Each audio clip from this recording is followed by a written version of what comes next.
बिस्मिल्लाहिर्रहमानिर्रहीम। हुसन अब्बास इन वक्त असां दुबई देरा क्रीक ते मौजूद आहियूं। सिंध जो माया नाज़ फनकार मुनवर मौलवी साहब हिते मौजूद आहे असां सां, जेके कुर्ब जा कदम भरे असांजे डिज़र्ट रूट से हिते आया आहिनि।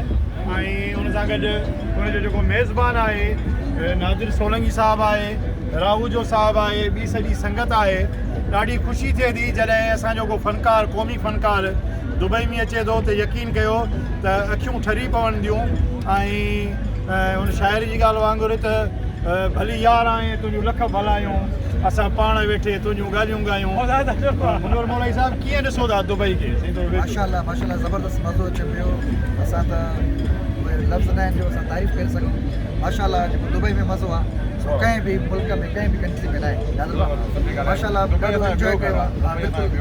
दुबई असांजो ॿियो घरु आहे ऐं असां इंजॉय बि इलाही सारो कयो आहे, अनलिमिटेड कयो आहे। इनशाला अॻिते बि कंदासीं। नादिर साहब वटि महिमान बि ईंदा रहंदा आहिनि, पाण हुनजी मेज़बानी जो शरफ़ संदसि खे मिलंदो आहे।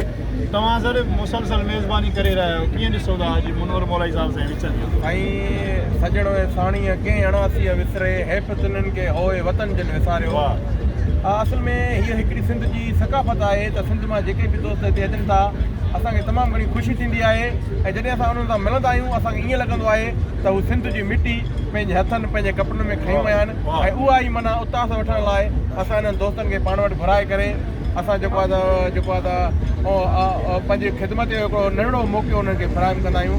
ऐं दोस्तनि जी वॾी महिरबानी आहे। भाउ मुनवर मौलवी चांडियो, भाउ शाहिद राहूजो, अदा जमाली साहब,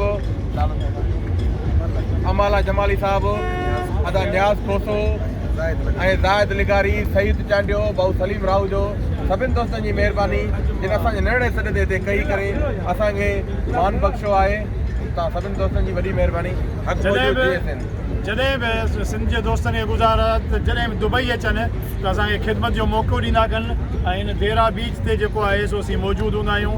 सभिनी जी वॾी महिरबानी, हक़ मौजूदु। तव्हांखे मां लिंक शेयर थी वई हूंदी।